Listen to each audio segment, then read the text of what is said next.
Donc on est pendant le mois de Elul. Ouais, le mois d'Elul, c'est un mois qui est censé être un mois préparatif à la fête de Rosh Hashanah et de Kippour. Oui, Elul, c'est dur. Elul, le mois d'Elul, qui est un mois de préparation. On sait que c'est bientôt Rosh Hashanah, qu'après on va suivre Kippour. Et donc c'est un mois où on se prépare. Ouais, c'est deux moments qui sont des moments de jugement.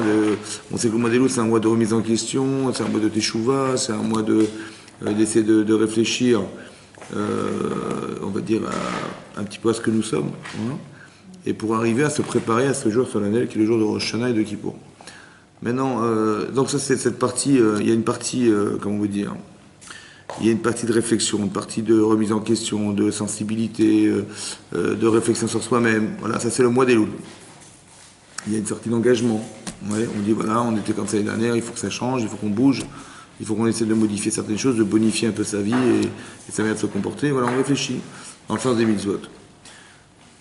Donc il y a beaucoup de réflexion, de sérieux. Voilà. Mais d'un autre côté, Elul, Chachamim d'expliquer qu'Elul, c'est les Rachetevot. Ouais, c'est les lettres de Elul, c'est Aleph, Lamed, Vav, Lamed. Ouais, Rachetevot, Ani, les Dodi, Vedodili. Ouais, c'est marqué dans Shirachim, Ani, les Dodi, Ani, les Dodi. Je suis les Dodi. Dodi, Dod, hein, mon chéri. Donc, je suis pour mon chéri, ouais.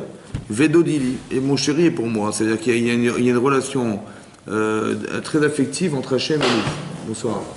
D'accord, il y a une relation d'affection très forte. Ani, les Dodi. Donc, c'est marqué clairement, je suis pour mon amoureux, on va dire, voilà. Vedodili, mon amoureux est pour moi. Voilà, il y a une relation très affective entre Hachem et nous. On a du mal à conjuguer ces deux sentiments un peu contradictoires. On est dans un moment de Yamim Noraim. Voilà, les Yamim Noraim, des jours redoutables qui sont Rosh Hashanah et Kippour. On arrive on va se faire juger par Hachem. On a peur du jugement. Voilà, on est dans la peur. Et de l'autre côté, c'est un mois où on nous demande d'avoir une certaine forme de yedidout avec Hachem. Ça veut dire de chérissement avec Hachem. Comment on va conjuguer les deux sentiments qui sont contradictoires? D'un côté, on doit chérir Hachem comme on peut au maximum. Et d'un côté, on sait qu'on arrive devant Hachem le jour du jugement. C'est dur à vivre. Donc comment on arrive à vivre ce mois d'Elul. Voilà, on va essayer de réfléchir. Voilà, qu'est-ce que c'est que la préparation au mois d'Elul? Comment on peut arriver à aimer quelqu'un qu'on craint? Voilà. Ouais, on a peur du jugement, on sait on nous a toujours répété que le mois de Rosh Hashanah c'est un mois spécial, où il faut faire attention, on prend sur soi certaines mitzvot, on s'engage un peu personnellement sur certaines choses. Donc on est un peu dans la peur du jugement et dans la peur du Kippour. On est dans cette peur. Comment on arrive à conjuguer de la peur et à la fois de trouver Hachem comme quelqu'un qu'on aime? Voilà, comment on peut aimer celui qui va nous juger? Voilà, c'est ça le problème. Alors, on va essayer de réfléchir à cette notion. En fait, peut-être la réponse elle est dans la paracha. On va essayer de voir. Alors, dans la paracha cette semaine, vous devrez la page 1130. Ouais, paracha de Kitavo, le début de la paracha, c'est marqué comme ça. Vaya Kitavo à l'Aretz. Lorsque tu viendras en terre d'Israël, ouais, à l'Aretz, la terre, donc la terre, c'est la terre promise, la terre d'Israël. Asher Hashem Elokecha noten lecha, qu'Hachem te donne. Nachal erishta, en héritage pour l'hériter. Vayashav Taba, et tu t'installeras dedans. Et Velakarta Mirishit Peripri bin Adama. Et donc tu prendras des prémices des fruits de la terre, Asher Tavi Me'artsecha, que t'apportera à ton pays, Asher Hashem Lekra Tenecha, que Hashem te donne, Vesamta Batene. Et donc tu placeras cette offrande avec un agneau, un téné, Valarta et la Makom Asher Ibra Hashem Lekecha Lechechen Shemotam, et tu iras dans un endroit qu'Hachem a destiné où il résidera, c'est-à-dire le Beth Amikdash. D'accord? Ou Batal à Cohen, et tu iras voir le Cohen, Hacheri Baïmamim, qui se trouvera à ton époque, vers Martha et là, et tu diras Igati Ayom, l'Hachem Elokecha. J'ai dit aujourd'hui à Hachem ton Dieu, qui bâtit à la Haaretz, Hachem Nishba, Hachem la voté, nous la tête l'anneau, une terre que Hachem nous a promis, qu'a juré Hachem à nos pères, Avraham, Israël et Yaakov, Velakara Cohen Athéné, et donc le Cohen prendra ce fameux agneau, Miyadechatama, Vinicho Lifne Mizber, Hachem Elokecha, il le placera sur l'autel. Ve'anita et Martha et Lefne Hachem Elokecha. Et là tu diras une phrase. Et tu diras, devant Hachem ton Dieu, Arami Ovedavi, Arami, l'araméen Ovedavi qui a failli perdre notre père, mon père. Donc Arami Ovedavi, Rachid explique qu'il s'agit de Lavan. Vous savez que quand Yaakov il a quitté Lavan, il est parti. Ouais, il est parti avec sa femme, ses femmes, ses enfants. Et Lavan, il a pas supporté qu'on lui fasse ce subterfuge. Donc il a pourchassé Yaakov Avinu. Il a voulu l'assassiner carrément. Il a voulu tuer sa famille entière. Arami Ovedavi. En fait, il s'agit de Lavan. Il a voulu détruire. Hachem lui a dit ne touche pas Yaakov ni sa famille. Mitov Adra, du bien et du mal. Ne fais quoi ce soir. Ouais. C'est-à-dire que Lavan, il a voulu détruire la famille de Yaakov Avinu. Il a voulu détruire quoi? Le clan d'Israël. C'est ce qu'on dit dans la Gad Pessah, ouais, Arami Obedavi, Vayetse Mitzraïma. En fait, il s'agit de Lavan. Lavan était pire que Paro, quoi. Parce qu'il a voulu carrément exterminer le clan d'Israël. Vayered Mitzraïma. Donc on est descendu. Donc on a voulu nous détruire. Hachem nous a sauvés. N'est-ce pas? Vayered Mitzraïma, on est descendu en Égypte. Vayagorsham Bivdemeat. On était un petit nombre de personnes. Il y avait combien de personnes qui étaient en Égypte à l'époque? Combien on était? 70. D'accord? Parce que la famille de Yaakov était au nombre de 110. Veisham legoy gadol ve'atum rav. On est devenu une grande, on est devenu une nation carrément. On est parti d'une petite famille de 70 personnes, on est devenu une nation. Quand Paro il a eu peur de voir, il a eu peur qu'on se multiplie, il a dit Am ben Israël, rav ve'atum imenu. Le peuple d'Israël. Il a dit le peuple d'Israël. Quel peuple? Il n'y a pas de peuple. Il y a une grande famille, la famille du Pont, qui s'est multipliée en Égypte. Il a dit le peuple, c'est-à-dire qu'on était devenu très puissant. Ça va? Donc on est parti de rien, on est devenu très puissant. Vayeru otano mitzrim. Et sur ce, les Égyptiens ont voulu nous faire du mal. Vayanunu, ils nous ont affligés. Vayednu alenu vodakasha, ils nous ont infligé des travaux difficiles. Vayisak el Hashem, on a crié vers Hashem. Eloké avotenu, le Dieu de nos pères. Vayishma Hashem el kolenu, Hashem a entendu notre voix. Vayar et Tornenu, il a vu Ornenu notre souffrance, Bet Amalenu, et notre labeur, Bet Lachassenu, et la pression qu'on avait contre nous. Vayotzianu Hashem Misraim, Biat Chazakom, il nous a fait sortir de l'Égypte avec une main forte et une main tendue, Ouvmora Gadol, Botot Muftim, avec des miracles, avec des signes partout, voilà. Vavienu à la Makamazé, et finalement, on s'est retrouvé à cet endroit, c'est-à-dire en Israël. Vaïten Anou et Aretz, Azot, il nous a donné cette terre. Zavat Ralavoudvash, une terre où coule le miel. Verata, Iné, Eveti, et Rishit, Piriadama. Et voilà, maintenant j'apporte les prémices des fruits de cette terre que tu nous as donné. Asher Natatali, que tu m'as donné, donc c'est personnel. Hashem Vinarto, Lifne Hashem Lokecha, Vishtaravita, Lifne Hashem Lokecha. Vesamarta Becholatov, et tu te réjouiras de tout le bien. Asher Natan Hashem Lecha, Lokecha, Lokecha, toi et ta famille, etc., etc., etc. Ça va? Etc. Voilà ce qui est marqué dans la Torah. Qu'est-ce qui est marqué? Qu'est-ce qui est marqué dans la paracha? Marqué, voilà, un jour on était une petite nation, on était une petite famille, voilà, on est arrivé en Israël d'abord, il faut reconnaître qu'on a eu de la chance, voilà, on est arrivé en Israël, mais d'où on est venu? On est venu de qui? De Yaakov Avinu. Mais Yaakov Avinu, il aurait pu disparaître depuis longtemps déjà, parce que quand il est parti avec sa petite famille, Lavan il l'a pourchassé, il a voulu carrément l'assassiner, l'exterminer. Bon, grâce à Dieu, on s'en est sorti. Après, cette petite famille-là est devenue une très grande nation. Et cette grande nation, elle a été assujettie en Égypte. Et on était enfermés en Égypte. Vous savez ce que c'est que l'Égypte? L'Égypte, c'est la plus grande puissance du monde. Ouais. Imaginez-vous, on était dans des camps de concentration en Amérique. C'est pareil. On était en Égypte. En Égypte, ça veut dire que la puissance, la plus grande puissance du monde, où toutes les richesses du monde avaient été rassemblées par Yosef, c'était en Égypte. Parce qu'il y avait eu des famines dans toute la terre. Et tout le monde venait s'approvisionner en Égypte. Et donc, tout l'argent du monde était en Égypte. Toutes les richesses du monde se retrouvaient en Égypte. Et on était assujettis en Égypte par l'homme le plus puissant du monde. Mitzraïm, Metzarim. Dit la Gemara, Metzarim, ça veut dire des limites, des frontières. Mitzraïm, c'est les mêmes lettres que Metzarim. On était enfermés. Metzarim, dans des frontières où on ne pouvait plus sortir. Il y avait de la sorcellerie là-dedans. Imaginez-vous que quand Moshe et Aaron, beaucoup plus tard, ils ont essayé de rencontrer Paro, ouais, ils ont été le voir à deux. Ils sont rentrés dans le palais de Paro. Ils sont passés par 200 portes. 200 portes, dit le Midrash. Il y avait des chiens, des loups, des machins, des lions, des portes. Avec des gardes, ils ont réussi à passer. Donc quand ils les ont vu arriver, ils ont dit mais ce sont des grands magiciens. Mais imaginez-vous les forteresses pour juste protéger le roi. Alors imaginez-vous l'Égypte comment c'était à l'époque. C'était impossible de sortir d'Égypte. Voilà la situation dans laquelle on était. On était esclaves depuis 210 ans en Égypte. Quel espoir on avait de s'en sortir? Aucun espoir. Et Dieu nous a sortis de là-bas. Ça va? Ensuite, qu'est-ce qui se passe? On est sorti d'Égypte, on est passé par le désert. Et on est arrivé en Israël, et là on arrive en Israël, et là on nous dit, ben voilà, il faut donner des bikurim. Les bikurim, c'est des fruits qui poussent en Israël, il fallait faire un prélèvement qu'on amenait au Beth Amikdash, et on donnait au Kohen, et on disait merci au bon Dieu de nous avoir fait sortir d'Égypte. Vous avez vu comment c'est construit, comment elle est construite d'avant l'achat? Hein? Comment c'est construit? Ben, on est on est des petites familles, on devient une grande nation, on voulait nous exterminer au départ, on nous a sauvés, Baruch Hashem. Après, on est une grande nation, mais on est assujetti par Paro.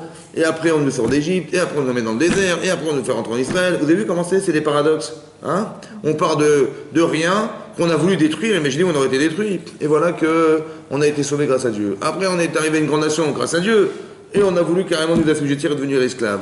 Et alors, on a failli tous disparaître en Égypte, on a failli s'assimiler, on a failli disparaître dans l'Égypte, et ben Dieu nous a sortis d'Égypte. Et après, on est retrouvés dans le désert. On va tous mourir dans le désert. Ben non, on a reçu la Torah, et après, etc., on est rentré en Israël. Vous avez vu comment c'est construit, hein? Pourquoi c'est construit de cette manière? Pourquoi il faut vivre le pire pour être heureux du meilleur? C'est marrant comment c'est construit. On est une petite famille qui a failli être détruite, et Dieu nous a sauvés. Pourquoi il faut passer par des phases de manque pour arriver à construire des choses dans sa vie? C'est bizarre, non? Pour amener des bikurim. C'est quoi des bikurim? C'est dire merci au bon Dieu, de nous avoir permis de rentrer en Israël et de nous avoir permis de pouvoir se nourrir. Merci Hachem. Vous voyez, c'était fondamental ou pas? Mais cette paracha-là, elle est dans la paracha des Louls. Essayez de comprendre ce que ça veut dire. Prise de conscience. Laquelle? La prise de conscience que Hachem est là. Oui. Pourquoi c'est important ça? Quand vous faites des bikurim, quand vous amenez des prémices des terres, de la terre, c'est comme si vous disiez, tu te rends compte, on aurait pu ne rien avoir. Il y a le produit de tous ces efforts, c'est ça finalement, c'est ça qu'on a, c'est les fruits de la terre. C'est-à-dire on revendique d'être juif, on a une terre qui nous appartient, on peut remercier Hachem d'une manière qui soit. En plus, ce que je veux lui donner, c'est ce qui lui appartient, la terre lui appartient. Ouais. Mais c'est pas grave, c'est partie de mon travail, et je reconnais un peu, je renvoie un peu la monnaie de ce qu'Hachem m'a donné en donnant des bikurim. C'est une manière de reconnaître le bien qu'on me fait. C'est fondamental ou pas? Fondamental ou pas? Bien sûr. Mais pourquoi c'est fondamental? Pourquoi c'est tellement important? Pourquoi c'est très très important? Parce que ça implique toujours une remise en question aussi. Pas forcément. Pourquoi c'est très important de reconnaître le bien qu'on nous fait dans la vie? Hein? Pourquoi c'est très important? Parce qu'il faut... C'est très très important. Pour savoir C'est pas important, il y a des choses importantes, mais c'est très très important. Pourquoi c'est pas pour savoir donner peut-être. Pourquoi faire? Quand on reconnaît les biens. Reconnaître le bien qu'on vous fait, pourquoi c'est fondamental? Qu'est-ce qui peut justifier le fait que vous fassiez des mitzvot? Qu'est-ce qui va justifier et qu'est-ce qui va vous bousculer et vous pousser à faire des mitzvot? Qu'est-ce que vous lui devez quoi, mon Dieu? Si je lui dois rien, je ne suis pas motivé. Voilà. Mais si je lui dois tout, voilà. Le minimum, c'est de moins de respecter Hachem, non? Oui. Vous avez compris pourquoi c'est fondamental de reconnaître le bien qu'on nous fait? Donc, parce qu'il faut justifier le fait qu'on soit là. Il faut justifier le fait que vous faites la file le matin. Non? Le minimum logique, c'est d'arriver à reconnaître le bien qu'Hachem nous procure. Une fois, je vous ai dit au cours, je l'ai dit comme ça. Dans la paracha de Veïra, c'est marqué là-bas que Hachem a éprouvé Abraham. Il a dit, prends ton fils et sacrifie-le, apporte-le en holocauste. Ouais, l'enfant que tu aimes, ton unique enfant. On avait posé la question, parce que Rachid expliquait là-bas pourquoi finalement Hachem a éprouvé Abraham. Qu'est-ce qu'il avait fait Abraham pour qu'on éprouve une épreuve aussi énorme, de prendre son enfant qu'il aime, son enfant unique enfant. L'avenir d'Abraham, il dépend de cet enfant. L'avenir du clan d'Israël, il dépend de cet enfant. C'est pas un enfant stable, je vous ai compris, c'est un enfant spécial. Oui, qu'il a eu après des années de prière, j'imagine. Sa femme était stérile pendant 90 ans, il a prié pendant toutes ces années, et il a eu cet enfant, et voilà que maintenant on lui demande de le tuer. C'est effroyable, c'est un sentiment d'effroi énorme. Oui? Qu'est-ce qu'il veut Hachem? Alors là-bas, Rachid explique parce que Abraham, il a fait un grand festin. Oui, il a fait un grand festin, donc il a montré au monde entier que Dieu existait en parlant à des grands de ce monde. Ouais, le grand festin, c'est des grands de ce monde, en fait, qui ont participé à ce festin. Mais il dit Rachid là-bas que le Satan a dit, devant Hachem, il n'a pas amené de korban, il n'a pas amené d'offrande, il n'a pas remercié Hachem. Ouais. Il a eu une relation horizontale avec les gens pour dire, regardez ce que Dieu y fait, regardez, mais verticale, non. Il fallait amener un sacrifice, au moins, pour remercier Hachem. Chose qu'il n'a pas faite, Abraham. Et ça lui a été reproché. Alors Hachem a dit, écoute, il a dit au Satan, regarde, je vais lui proposer d'amener son enfant et tu verras qu'il ne va pas refuser. Pour te démontrer combien il aime Hachem, Abraham Avinu. Ça va? Donc qu'est-ce qu'il a oublié d'amener à Abraham? Une reconnaissance. Un petit korban, un petit sacrifice, une offrande. Combien ça coûte un korban? Pas grand-chose. Combien? Combien ça coûte un petit agneau? Un petit agneau? Un grillé? Combien ça coûte? Hein? Un mouton, je sais que ça coûte 40 euros. 40 euros. Un mouton, 40 euros, c'est pas cher. Bon. C'est en solde. Ok. Ça coûte 40 euros. Et combien il coûte son fils? Combien il coûte son fils? Combien il coûte le fils d'Abraham? Alors, Hachem il dit, tiens, tu as oublié de m'amener 40 euros, amène-moi ton fils.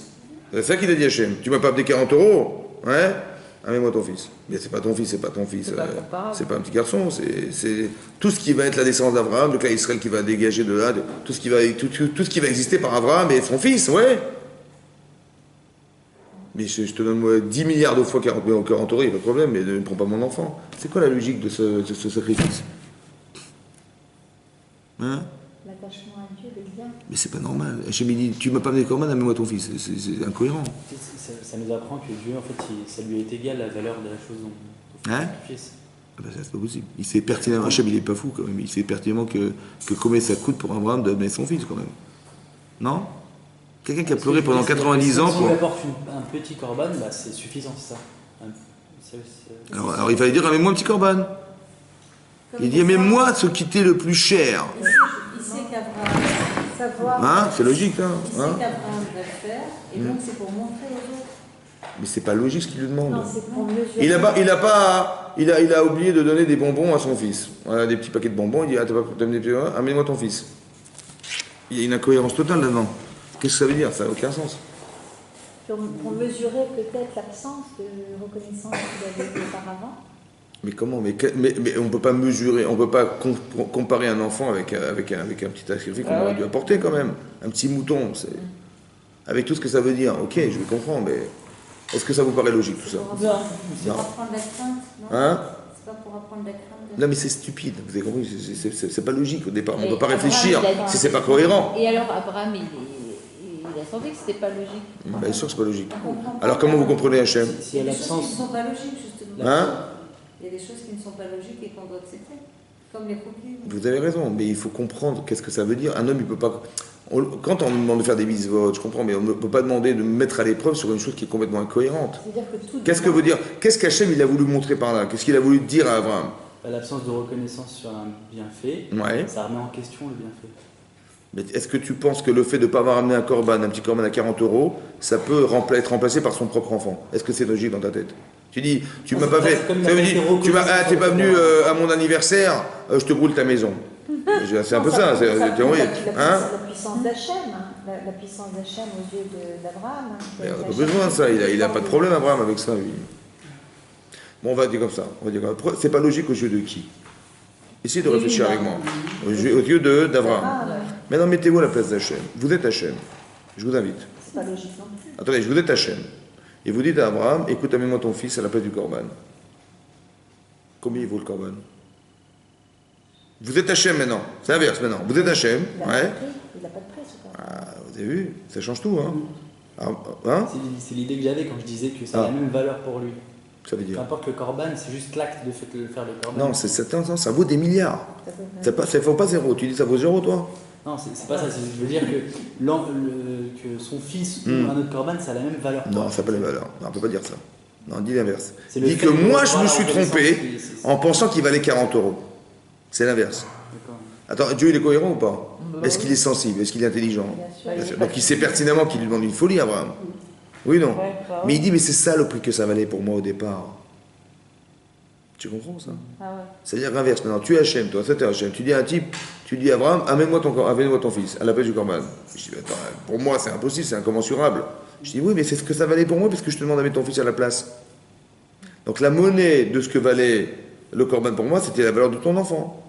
Oui, non? Est-ce qu'Abraham, il en avait conscience? Non. Non, la preuve, c'est qu'il a pas de Corban.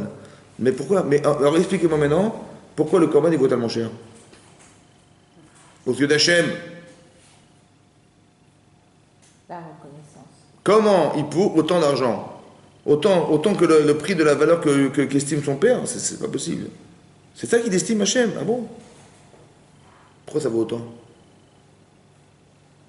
Pour Hachem, il attend tellement de nous quelque chose que ça vaut le prix de l'enfant. C'est énorme. C'est ça qu'il a voulu faire comprendre peut-être. Ouais. Pourquoi ça vaut tellement?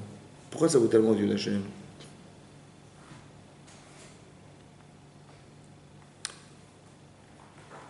Regardez tous les paramètres qui existent dans le monde pour qu'on existe. Voilà, tout à Hein? Essayez de réfléchir à l'humanité qui est autour de nous, qui existe pour qu'on existe. Ouais. C'est énorme. C'est pas trop, franchement, c'est pas trop. Hein? Ah oui, c'est. C'est pas trop. Vous allez au marché, bon, vous allez au marché, vous avez des quantités de nourriture, de fruits, de machin. Vous avez dedans, et vous regardez ce qui est autour de vous, mais dans la mer, tous les poissons, les machins, c'est énorme. C'est pas trop, franchement, c'est pas trop. Hein? Déjà qu'on arrive à finir notre plat, déjà, on arrive à finir ce qui est sur la terre, c'est énorme. C'est pas trop, quoi. Mais Hachem, il nous aime ou pas? Oui. Mais c'est sûr ou pas? Bah oui. Bien sûr qu'il nous aime. Mais à fond, puisque moi, je vais faire un anniversaire à mon fils, je vais pas faire tout ça. J'ai un petit gâteau, ça suffira. Mais lui, il te met des pinces, il te met des trucs. L'univers. Donc c'est une preuve d'amour ou pas? Ouais. Il n'y a pas un minimum de reconnaissance? Hein? Il n'y a pas un minimum de reconnaissance? Bah oui. Mais c'est ça qui manque. Vous avez vu, on n'a pas la conscience de ce qu'on reçoit.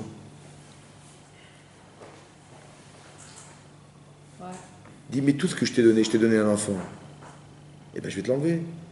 Pourquoi? Ben parce que tu ne reconnais pas que tout ce que je t'ai fait, c'était dans l'intérêt qu'on crée un lien tous les deux. Mais si tu as pleuré toutes ces années, et tu as passé avec tous les sports que tu as eu et tout ça, et finalement je t'ai comblé en te donnant cet enfant, et tu n'es pas capable de comprendre qu'on est liés tous les deux dorénavant, ben je te l'enlève. Combien? Vous êtes on est tous des juifs, Baruch Hashem, ouais. Est-ce que vous vous rendez compte de ce que vous avez comme chance d'être juif? On était des enfants de Yaakov Avinu, on était 70. On aurait pu disparaître depuis très longtemps déjà. Ça va? Grâce à Dieu, on est là ou pas? Bon, il y a combien de juifs sur la terre? Pas Pas beaucoup. Hein? Quelques millions. On va dire 13-14 millions. Il y a combien d'assimilés? Oh là là. Il y a combien de pourcentage d'assimilés? La moitié? Gentil. On est gentil. Hein? On est gentil ou pas? Ah ouais. Bon. Il y a à peu près 70% d'assimilation. Et le reste qui est un peu religieux, là, les petits religieux, vous êtes des petites religieuses, les petits religieux, on est tous des petits religieux, ouais.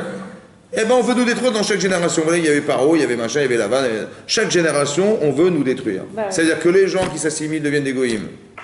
Et ceux qui ne s'assimilent pas, on veut les détruire. Qu'est-ce qui va rester? Rien. Mais pourquoi c'est comme ça?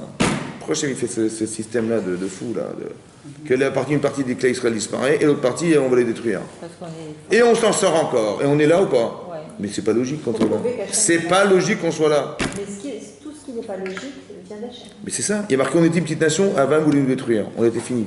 Hachem nous a sauvés. Grâce à Dieu, on s'est multiplié, et on est arrivé en Égypte, on nous a assimilés, on a été rendus esclaves. Mais esclaves en Égypte, c'est impossible d'en sortir. Vous avez vu, on est dans des extrêmes. Hachem, il fait exprès pour quoi faire? Pour nous prouver. Pour arriver à créer quelque chose chez nous. Bien, une C'est que dans connexion. le manque qu'on va avoir conscience de ce qui nous a manqué. Connexion. Est-ce que vous vous rendez compte du bonheur que vous avez d'exister? Oh oui. Baruch Hashem. Mais c'est dans le manque. C'est dans le manque qu'on va le construire, vous avez compris? C'est dans le manque qu'on va le construire. On ne se rend pas compte de la conscience qu'on a. On a de la conscience qu'on a du bonheur qu'on a d'exister. On croit que c'est normal, tout est normal, tout est Baruch Hashem. Ouais. Et en vérité, c'est dans le manque. Des fois, on nous prive de certaines choses pour avoir la conscience du bonheur qu'on a de l'avoir. C'est ça qu'il ne faut pas faire tout le temps, mais tous les Shabbats à Bâtiment. Exactement. Il faut faire notre kaïla. Vous avez compris? C'est fou, hein? C'est-à-dire que c'est important de comprendre ce principe. La Hakarat-Tov. On part de rien. Vous comprenez qu'on part de rien? Je vous ai dit une fois, ce que vous êtes, vous ne l'avez pas choisi. Qui c'est qui a choisi sa vie? Personne. Vous avez choisi vos parents? Personne. Vous avez choisi votre taille, votre couleur de peau, vous n'avez rien choisi du tout. Ça va? Qu'est-ce que vous avez choisi? Votre intelligence, vous l'avez choisi? Non. Peut-être que vous auriez peut-être préféré une autre, ou un autre, je ne sais pas. Peut-être. Bon, vous avez choisi quoi? Un mari on choisit. Hein? Un mari on choisit. Un petit peu. Bah, alors, Non, mais c'est Hachem qui nous attendez, vous avez choisi. En plus, c'est ça, Hachem vous l'apportez. Mais tout ce qui existe, ça vient de qui? Non, je ne choisis pas. Hachem. Et tout ce qu'on est, ça vient de qui? Hachem. Donc, qu'est-ce qu'on est, nous, alors? On est. On est quoi? Tout ce que vous êtes, on vous l'a donné. Votre intelligence, votre émotion, tout ce qu'on vous a donné. Votre mari, on vous l'a trouvé. Ça va? Tout est Minash Shamaïm, ça va? Votre mari, votre femme. Tout ce que vous avez, on vous l'a donné. Ça fait partie de votre mazal. Ça vous a été donné. Tout ce qui existe a été réalisé par Hachem. Toutes les circonstances de vos vies ont été pensées par Akadosh Baruch Hu. Et tout ce que vous entreprenez, c'est grâce à Dieu, ça fonctionne. Donc on est quoi là-dedans, nous? On est des des vecteurs. récepteurs. On est quoi? Des vecteurs. Vous faites des mitzvot, vous avez droit au monde futur. Mais quel droit? Tout ce que vous faites, ça a été. Vous avez un cerveau, c'est grâce à Dieu. Vous avez des yeux pour voir, c'est grâce à Dieu. Vous arrivez à vous mouvoir, c'est grâce à Dieu. Vous avez de l'énergie en vous, c'est grâce à Dieu. Tout est grâce à Dieu. Là, vous êtes quoi là? Ça dépend comment. On est Quand des- j'amène les bikurim, mais qu'est-ce que j'ai fait là-dedans, moi? Ben, on est des intermédiaires de la parole de Dieu. C'est vrai. Mais qu'est-ce que vous êtes en fait? Vous êtes quoi? Par exemple, j'ai un champ.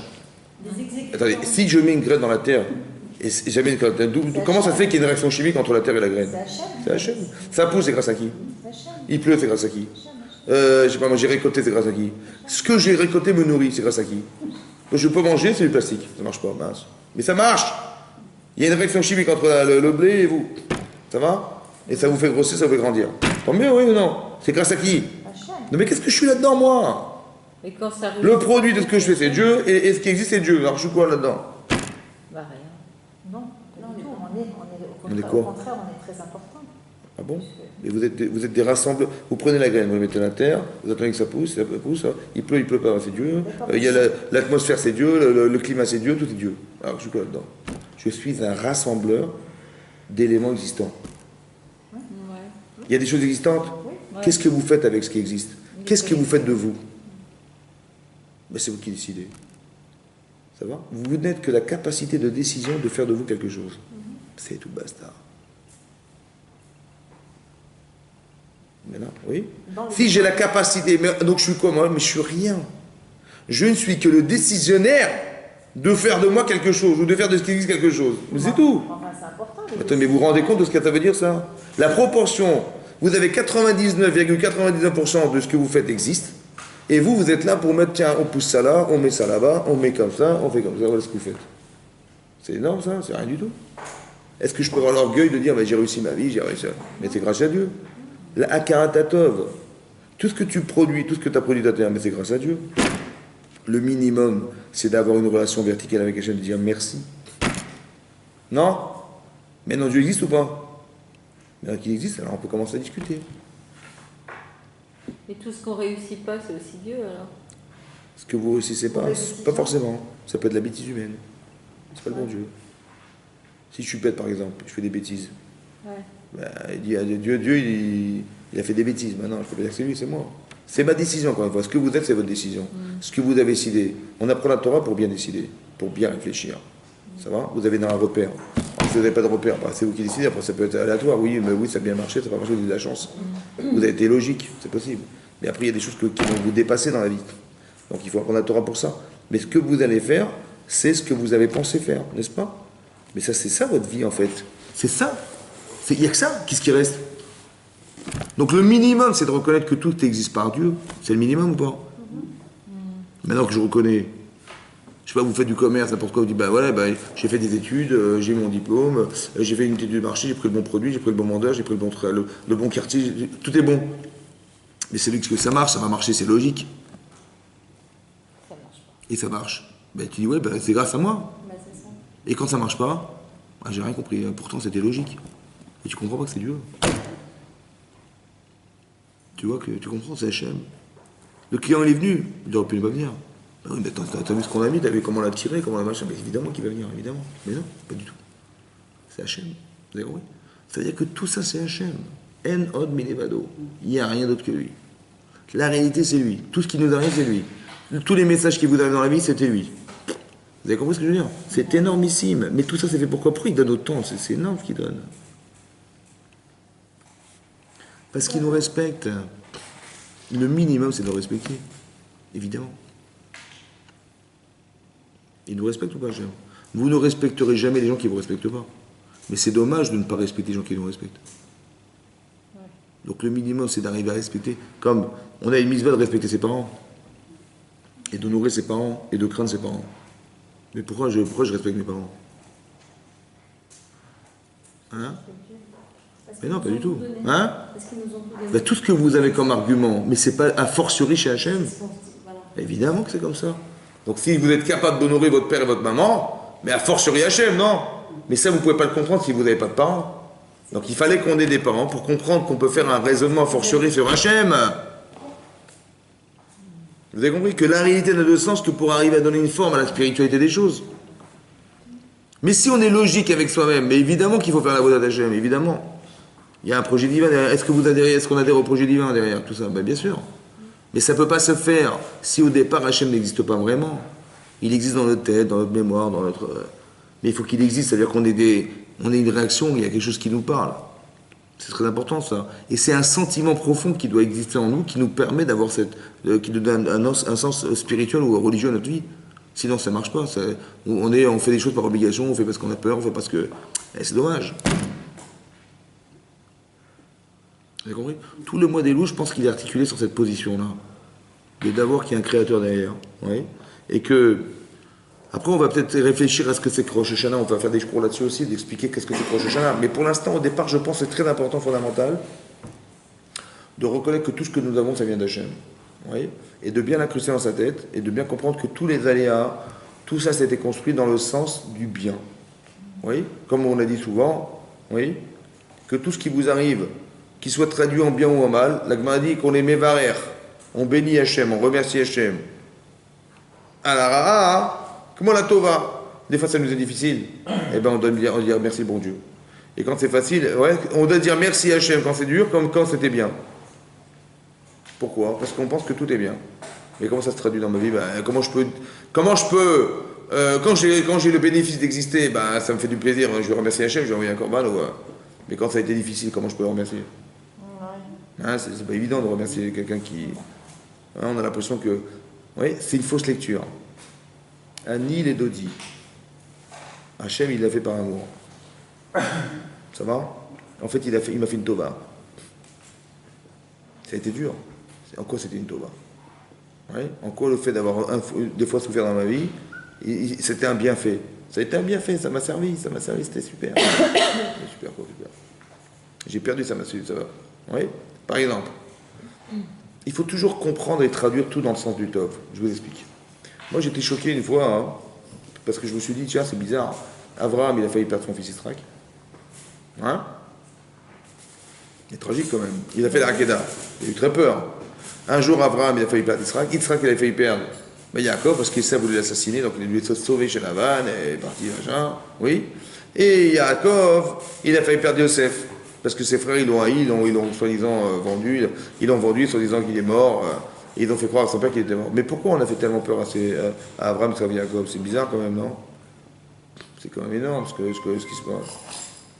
Alors j'ai pensé comme ça. En vérité, vous savez quoi? On n'a pas conscience de l'amour qu'on doit procurer aux autres. Et peut-être que la peur de perdre, des fois, ça nous donne la conscience de ce qu'on aime. Et maintenant que cette conscience est articulée, parce qu'elle existe, alors on sait combien on peut donner. Donc c'était bien ou c'était pas bien? Si je vis mal ce que je vis, c'est une catastrophe. Mais si je sais ce que je deviens parce que je vis, c'est fantastique. Je vous ai dit une fois, bizarrement dans la Torah, c'est marqué que quand Sarah disparaît, oui, on dit dans la Torah, on a résumé la vie de Sarah, on a dit qu'elle avait 100 ans, elle avait 20 ans, elle avait 7 ans.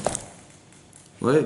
Vayu Chaye Sarah, voici quelles étaient les années de Sarah, elle avait 100 ans, elle avait 20 ans, elle avait 7 ans. Voilà les années de Sarah. Et Rashi explique, voilà les années de Sarah, que sachez que toutes ces années-là, Kulam Shavim Letova, toutes équivalentes dans le bien. C'est-à-dire que elle n'a pas eu d'enfant pendant 90 ans, superbe, Letova. Elle a failli se faire attraper par Avimelech, le roi d'Égypte, Baruch Hashem. Son mari est obligé de mentir. Elle est obligée de donner une femme à son mari pour avoir des enfants, Chazak Baruch. Et puis finalement, le bouquet final, elle meurt de crise cardiaque en apprenant que son fils il va mourir. C'est une vie de Hachem pour elle. Koulam, je savais le Tova, quel Tova? Une vie de fou, là. Hein? Elle n'a pas de gosse pendant 90 ans. Hein? Elle est où la Tova? Où elle est bien là-dedans? Hein? Elle est où le bien? On a du mal à croire. Alors je vous explique. Le bien, hein, c'est ce qu'elle devient. Mais elle est morte. Hein? Elle est morte. Alors je vous explique un truc. J'ai fait un cours là-dessus, vous expliquer comme ça, j'ai dit comme ça. Son corps n'a pas supporté le fait qu'elle puisse plus donner d'amour à cet enfant. Quand on perd de l'argent, on meurt. Non. Quand on apprend des trucs, machin, est-ce qu'on meurt? Quand est-ce qu'on meurt? On meurt jamais. Mais elle est morte de savoir qu'elle ne pouvait plus procurer d'amour à cet enfant. C'était fini. Elle en est morte. Ça veut dire quoi? Ça veut dire que l'amour qu'elle avait de l'enfant était plus fort qu'elle-même. Vous savez, le fameux lobby, le fameux syndrome de la femme juive qui appart ses gosses, d'où il vient à votre avis? De savoir ça. Il vient de ça. Elle est morte, mais elle était où après? Donc elle a construit cette femme. Vous êtes... Hein? Elle a construit cette femme. C'est-à-dire que le fait qu'elle ait entériné par sa mort quelque chose d'énormissime, parce elle s'est prouvé à elle-même que l'amour de son enfant était plus fort que tout. Elle est devenue cette femme, même le jour où elle est morte. Vous avez imaginé? Vous avez compris ou pas? Ne regardez pas ce que vous vivez, regardez ce que vous devenez. C'est une tova. Les gens se plaignent tout le temps, voilà ce qui m'arrive, ce qui m'arrive. Mais t'es bête, arrête de parler de ce qui t'arrive. Essaie de comprendre ce que tu deviens parce que t'arrive. Tu as été sensible, tu as senti des choses, tu as vécu des choses, tu sais mesurer les choses. Ben, c'est ça qu'on voulait. Hachem, il n'a pas besoin que tu réfléchisses à ce que tu vis. C'est ça l'Yitzhara. L'Yitzhara dit, t'as vu, Dieu, bon Dieu, il t'aime pas. Tu sais ce qui t'arrive, tu sais ce machin, t'as vu. Mais c'est pas ça qu'il voulait faire, Hachem. Ça, c'est le sujet que le Yitzhara, il adore faire réfléchir, c'est de dire, tu vois, finalement, qu'est-ce que tu as gagné? Tu vois, t'as perdu ça, t'as perdu ça.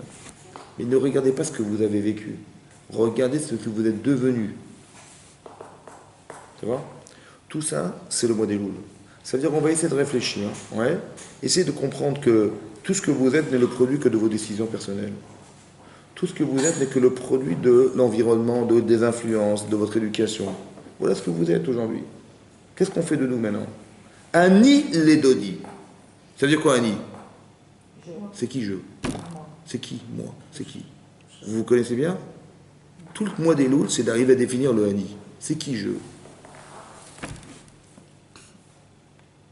Vous avez reconnaissance d'Hachem, on a de la reconnaissance. Mais qu'est-ce que vous allez faire? Comment vous allez démontrer votre reconnaissance? Est-ce qu'il y a un projet dans ce monde? Est-ce qu'il y a un projet divin derrière? Très bien. Il y a un projet divin. C'est marqué que tout ce qu'Hachem a créé, c'est pour son kavod. Ça veut dire quoi? Il a créé tout ça pour son kavod. C'est quoi son kavod? Hein? En son honneur. Il a fait tout ça pour lui. C'est ça que c'est marqué? Le kavod, c'est une qualité ou un défaut? Le kavod. On dit, il ne faut pas courir après le kavod. La gava, c'est l'orgueil. Il a fait ça pour son kavod. Ça veut dire quoi? On a dit, tu vois, pour son orgueil, comment on va traduire ça? Comment vous traduisez ça? On dit, Hachem, il est Melech HaKavod, le roi du kavod. C'est dur quand même. Hein? C'est bien ou c'est pas bien? C'est quoi le Melech HaKavod? C'est le roi du kavod. Mais il ne cherche pas le kavod, Hachem. Puisqu'il nous reproche de ne pas de courir après le kavod, il ne faut pas qu'on lui dise de lui qu'il est le roi du kavod, ça ne se fait pas. Donc c'est quoi le kavod alors? C'est quoi? Hein? Il est Melech HaKavod, ça veut dire quoi? Voilà. Alors c'est quoi? Alors comment ça se traduit? Comment vous le traduisez dans votre vie? C'est quoi Hachem il a créé pour son kavod, ça veut dire quoi? La reconnaissance. Hein? Le respect et la reconnaissance. Il a créé pour son kavod. Kol ma shemarati ba'di vodi. Pour mon kavod, c'est-à-dire quoi pour mon kavod? Pour mon honneur, c'est-à-dire quoi mon honneur? En gros, être content, être satisfait de ce que l'homme fait pour lui. En son honneur. En son honneur. Alors peut-être dites l'inverse. Par exemple, si vous voulez honorer quelqu'un, qu'est-ce que vous allez faire pour lui? Vous allez faire quelque chose qui est contre lui ou qui va dans le sens de ce qu'il espère? Qu'est-ce qu'il veut Hachem? Essayez de comprendre ce qu'il essaye. Essayez de comprendre ce qu'Hachem il attend. Et en son honneur, faites quelque chose dans sa vie, dans votre vie pour ça. Essayez de comprendre ce qui est pas, ça veut dire les essayez de comprendre. Hachem, il a fait quelque chose. Avec tout ce qu'il m'a donné, eh bien ça, je vais le respecter. Mais qu'est-ce que c'est que représenter? Comment dire? Comment je vais exprimer le respect que j'ai d'Hachem et je vais le faire en son honneur? Le Melech HaKavod, c'est Hachem. Celui que tu dois respecter le plus, c'est Hachem. Mais qu'est-ce que tu peux faire dans ta vie pour arriver à exprimer la reconnaissance du bien que tu lui dois, qui est tout ça en son honneur? Je vais le faire en son... Qu'est-ce qui lui ferait plaisir à Hachem? Par exemple, vos parents, ouais? Vous allez honorer vos parents. C'est quoi Kibboud Aven? C'est d'honorer ses parents. Mais qu'est-ce qui leur ferait plaisir? Je vais leur faire ce qui leur fera plaisir, évidemment. Vous avez compris? Mais ce même schéma, il faut le réfléchir avec Hachem. Qu'est-ce qui lui ferait plaisir à Hachem? D'accord. Ce qui va articuler ma motivation, bah, c'est la reconnaissance que je lui dois en permanence. Et ça me motive pour arriver à respecter au moins un Kadosh Baruch Hu. Qu'est-ce qu'Hachem il attend de moi? Ça va? Alors pour ça, il faut que je réfléchisse à ce que je suis. Qu'est-ce que je peux faire de moi pour essayer d'arriver à honorer au maximum Kadosh Baruch Hu? C'est vrai ou pas? Mais si je ne sais pas me définir, comment vous voulez que je l'honore? Je ne sais même pas quoi faire de moi. Donc il faut au départ se définir. Qu'est-ce que vous êtes? Ani Ledodi. Mais Hachem, j'ai à peu près une idée de ce qu'il est, mais moi je sais, il faut que je sache au moins ce que je suis. Pour dire Ani Ledodi. Et que je puisse un jour dire à Dodili. Et si vous ne savez pas vous définir, c'est-à-dire que vous ne savez pas exactement qui vous êtes, il y a un problème. Parce qu'on ne peut pas dire Ani, c'est qui moi? Les personnes. Mais on peut arriver à se définir réellement. Mais il faut commencer, il faut commencer. C'est Il faut commencer un jour. Hein? C'est déjà commencé. Non, mais si on sait pas, si vous ne savez pas, il y a un problème. Comment vous pouvez faire quelque chose dans votre vie si vous ne savez pas qui vous êtes? Vous ne savez pas qu'est-ce que vous êtes capable de faire, vous ne savez pas qu'est-ce que sont vos avantages, vos défauts, qu'est-ce qui vous fait peur, qu'est-ce qui vous freine, vous ne savez pas. Alors on ne peut rien faire. D'accord? Quand vous avez une épreuve dans votre vie, quand il vous arrive un truc, quelque chose, n'importe quoi, oui, vous avez réussi, il faut savoir pourquoi. Et vous avez raté, il faut savoir pourquoi. Si vous ne savez pas, c'est que vous ne connaissez pas. C'est comme ça. Si tu dis, ah ouais, ça n'a pas marché, pourquoi? Je ne sais pas, ça n'a pas marché. Si vous dites, je ne sais pas, c'est un problème. C'est que Hachem, il a fait pour rien. Ça va? Si vous ne comprenez pas pourquoi vous avez réussi, c'est que vous ne savez pas qui vous êtes, qu'est-ce qui vous a permis de réussir. Est-ce qu'un travail de groupe permet de savoir qui on est? Oui, bien sûr. Oui, parce que le regard des autres, il est important aussi. Bah oui. Ah oui, parce qu'objectivement, des fois, on a du mal à se voir. C'est vrai, vous avez raison. C'est pour ça qu'il faut tout écouter. C'est pour ça qu'il y a une misva de Toracha, de reproche, parce que moi, j'ai du mal à me reprocher des choses. Mais quand les gens me le disent, bah, je suis obligé d'écouter que, effectivement, ou quand je vois que je crée de la souffrance autour de moi, c'est qu'il y a un problème. Je dis, ah, les gens sont fous, ils comprennent rien. Non, il y a un problème. C'est-à-dire que j'ai un problème, ça va? Ou bien que si je suis aimé par les gens, c'est que j'ai des valeurs qui sont appréciées par les autres. Donc je sais que j'ai des valeurs, vous avez compris? Mais ce charisme-là, il y a toujours un aller-retour. Il y a un miroir, en fait, vous avez compris? Comme si l'arité était le miroir de ce que je faisais, de ce que j'étais, et que si ça plaît, bah, c'est que ça marche, et si c'est que je suis un type bien, et sinon, bah, c'est que j'ai un problème. Et pas dire non, ils comprennent pas, l'autre elle est folle, l'autre il est fou, donc ils m'en veulent, ils ont de la haine, ils sont jaloux de moi, que des bêtises, quoi, pour arriver à ne jamais s'accepter, quoi. Vous avez compris? Nous, on n'a pas de problème. C'est exactement l'inverse. Il faut tout accepter. Parce que j'ai un devoir de dire Annie, un jour. Donc quand je me frustre, ou quand je me bloque, ou quand je m'entête, ouais, c'est que je pense que je suis bien, ouais, et j'ai rien à me reprocher. Mais c'est dommage parce qu'il y a tellement de choses qui vont définir ton Annie que tu refuses de voir, que le manque d'exploitation de soi, dans la compréhension de soi, c'est un manque d'exploitation de la voie d'Hachem. C'est logique ou pas? Évidemment, c'est comme ça. Ben, tout ça, c'est le mois des Louls. Ani les dodi vedodili. Ça veut dire que tout le mois des Louls, on va essayer de réfléchir. Ouais, essayer de réfléchir non seulement dans l'année qui s'est passée, mais je pense que c'est important de réfléchir par rapport à tout votre passé. On a dit, il faut dans un cours. Ouais, vous vous rappelez, on a dit comme ça. Il y a une Gemara dans Yuma qui dit comme ça. Que si quelqu'un, il a fait des mitzvot, pardon, il a fait des fautes, des erreurs, des fautes, des avérotes, ouais, bémézid, ça vient le pire. Il a fait des avérotes, bémézid, il a été méhalé Shabbat, il a transgressé Shabbat, il savait que c'était Shabbat, il savait que tout était assourd, il a transgressé Shabbat volontairement. La pire des fautes. La Gemara dit que si plus tard il fait Teshuvah, Beira, avec la crainte d'Hachem, il dit, purée, mais je savais pas que c'était grave, et si j'avais su, j'aurais jamais fait un truc pareil. La Gemara dit que ces avérotes du passé, elles deviennent des shgagot, des accidents. Comme si qu'il avait fait, on a transformé la avéra, mézid, ça vient volontaire, en un accident. Voilà, ou comme si je savais pas.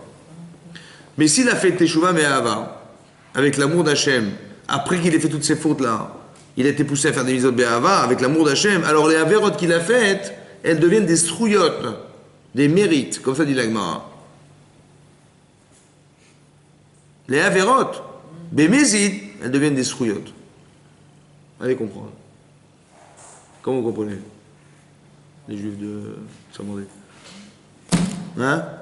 Le type, il a été Mechalé Shabbat, il a fait des grillades à Deauville pendant Shabbat, ouais, sur le sable. Et ben ça peut devenir un shogeg. Ah bon? Ou alors ça devient un shrout, un mérite, qu'on a qu'à votre. Comment ça devient? Parce qu'on accorde de repentir à chacun. Comment ça devient un mérite? Le type, il a fait de la prison, je sais pas ce qu'il a fait là-bas, ouais. On lui dit, et grâce à ça, il a fait des chouvas, toute la vérité qu'il a faite, qu'il l'a emmené en prison, Baruch Hashem, grâce à Dieu. Mais comment, grâce à Dieu? Comment ça peut devenir un srout, un mérite? Ça peut devenir un mérite. Parce que c'est très difficile de passer de très très bas Ouais. à beaucoup plus haut. Oui. Ça demande beaucoup plus d'efforts. Oui. Comment on transforme une avéra en srout? Comment on transforme une avéra, une faute, en srout? Par la volonté de la personne. Comment on transforme? C'est pas possible. Le fruit, il est pourri, il n'y a plus rien dedans. Il dit, ouais, c'est une belle pomme, mais comment il est devenu une belle pomme? Par quelle baguette magique ça devient une belle pomme? Parce qu'il faut voir ce qu'il est devenu. Il faut voir ce qu'il est devenu. Et donc ce qu'il est devenu, tant mieux. Mais ce qu'il était. Et c'est son chemin. Donc. Mais ce qu'il était. Tu dis, le type, il a fait échouer en prison. Donc il a un casier judiciaire hyper lourd. Tu dis, mais grâce à la prison et grâce à tout ce qu'il a fait derrière, il a dit, terminé. Il a fait échouer par Hachem. Donc dorénavant, il va faire des mitzvot. Dorénavant. Donc son passé, il est là, et son présent, il est là, et son futur, il est à vivre. Il n'y a pas une coupure entre les deux, parce qu'en fait, peut-être que son passé lui a peut-être servi. Tant mieux, donc ça lui a servi, mais son passé, il est là ou pas? Il a fait la prison.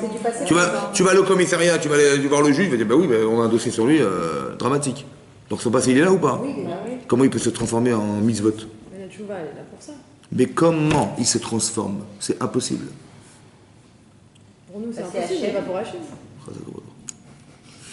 C'est impossible, c'est pas logique. C'est quoi logique? Le présent, c'est le passé. Vous vous rappelez, on avait parlé de ça une fois. Alors c'est quoi l'option? Hein?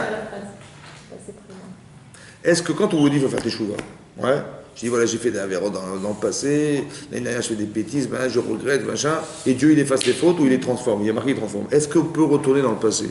Est-ce que vous pouvez retourner derrière? Hein? Moi j'arrive pas non plus. Moi non plus. C'est le pouvoir de la tchouva. Hein? Que quoi? Que quoi? De pouvoir transformer. Mais comment tu fais? Tu peux pas retourner en arrière. Ton passé c'est ton passé, tes actes sont passées. Comment tu peux nous, mais pour Dieu. Mais ça veut dire quoi pour Dieu? Ça veut dire quoi? C'est quoi cette logique? C'est quoi la logique? Je comprends pas. Ça veut rien dire pour Dieu. Pas les effacer. Hein? Est-ce qu'on peut effacer le passé? Non. Alors c'est quoi? Ça veut dire quoi que Hachem il efface le passé? Il efface les mitzvot, les avérotes, et on transforme des choses, mais on peut pas retourner dans le passé. Il pardonne grâce aux mitzvot qu'on fait. Mais on peut pas retourner dans le passé. Une avéra est une avéra. Comment parce qu'elle a permis de faire une mitzvah, elle devient mitzvah? Je comprends pas. On peut transformer. Du mal, On vit le mal et le bien. Hein? Quand on regrette, après on n'est plus même et on repart à zéro. On repasse, c'est ce que j'ai dit. Dorénavant. Voilà, on est des gens bien. Avant on était des gens bons. Maintenant on est des gens bien. Hein? C'est rétroactif. C'est bon, oui. On est une nouvelle personne. Chazako, alors, dorénavant. C'est-à-dire maintenant, je suis un type bien.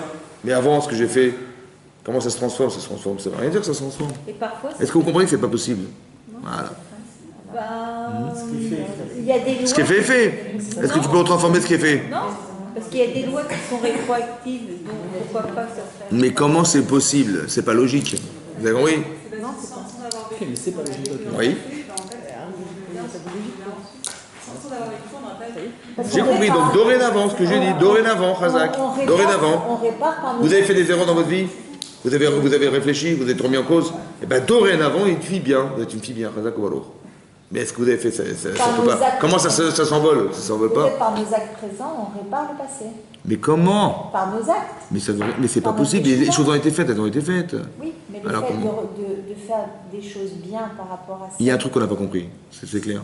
On n'a pas compris. Khazak ou alors. Faut accepter qu'on n'a pas compris. Bon, Hachem nous donne la possibilité de faire Alors je vais vous expliquer un truc. C'est ça que je voulais vous expliquer. C'est comme ça. On vous a jamais demandé de rattraper des actes. C'est pas ça la teshuva. C'est impossible. Parce qu'on vous a demandé de rattraper quoi? L'influence du passé. C'est ça qu'on vous demande de rattraper. Les actes, vous pouvez les rattraper, les actes? Non. Par contre, l'influence de l'acte, ce que vous avez fait, c'est où? L'influence, elle est où? L'influence. Vous avez vécu hier quelque chose, elle est où l'influence d'hier? Et d'avant-hier, elle est où? Et l'influence, pas l'acte lui-même. L'acte lui-même ne peut pas le rattraper. Mais ce que vous avez vécu, vous avez le souvenir, ça a une influence, positive, négative. Elle est où cette influence? Elle est en nous. Elle est au présent. Donc il est où le passé? L'influence du passé, elle est où l'influence du passé? Elle est au présent. Elle est présente.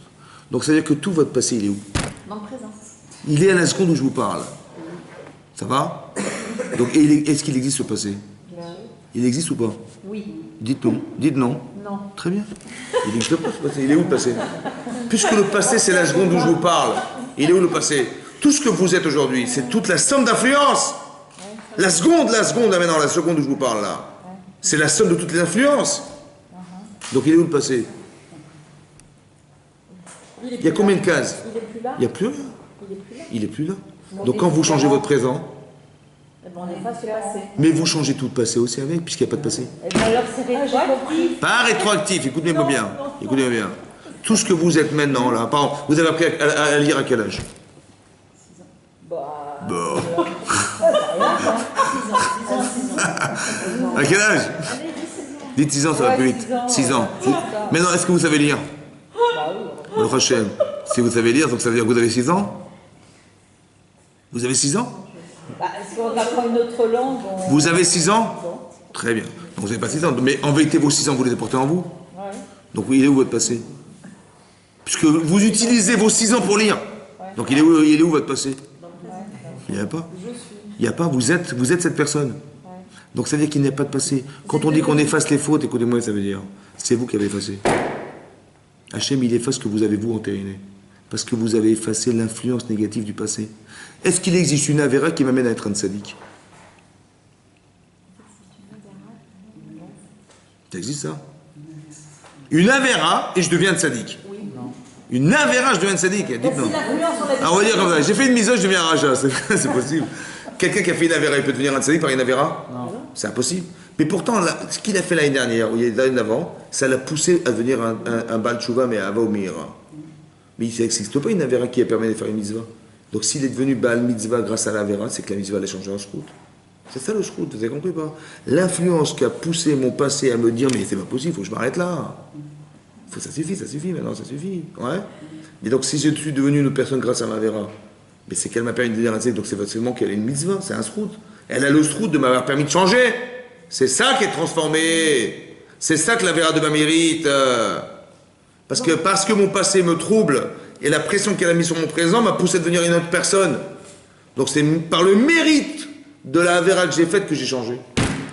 Vous avez compris pas? Il est où le mal maintenant? Il est où le mal? Donc c'est ça qui est marqué. Tout est les tova. Vous comprenez ou pas? Il faut le comprendre dans ce sens. Tout ce que vivez les tova. Parce que même quand c'est difficile, ça vous a sensibilisé. Et ben vous êtes sensible. Maintenant vous comprenez la souffrance des gens. Grâce à quoi? Ben grâce à ça. Donc il est où le mal? Tu dis, oh, j'ai galéré, mais j'ai compris, arrête d'être bête, arrête de parler de ce qui te fait mal. Essaie de comprendre que tu es devenu la personne sensible. Parce que demain, pourquoi je t'ai mis à vivre ça aujourd'hui? Parce que demain on aura besoin de toi pour autre chose. Et c'est ça qui t'a permis d'atteindre ça. Essaie de comprendre, c'est les Tova. Est-ce que vous comprenez? Arrêtez de juger ce que vous vivez. Essayez de comprendre ce que vous devenez parce que vous vivez. L'influence de vos actes. Qui n'a rien à voir avec les actes. Je sais ce que j'ai fait, malheureusement. Mais le problème, c'est l'influence que ça a sur moi qui me dérange. Qui m'arrange. Vous avez fait une mitzvah? Ça vous donne envie de faire des mitzvot? C'est l'influence qui compte. L'acte lui-même a disparu. Mais l'influence, elle est présente. C'est ça qu'on appelle les mitzvot. Vous êtes le produit de ce que vous avez décidé.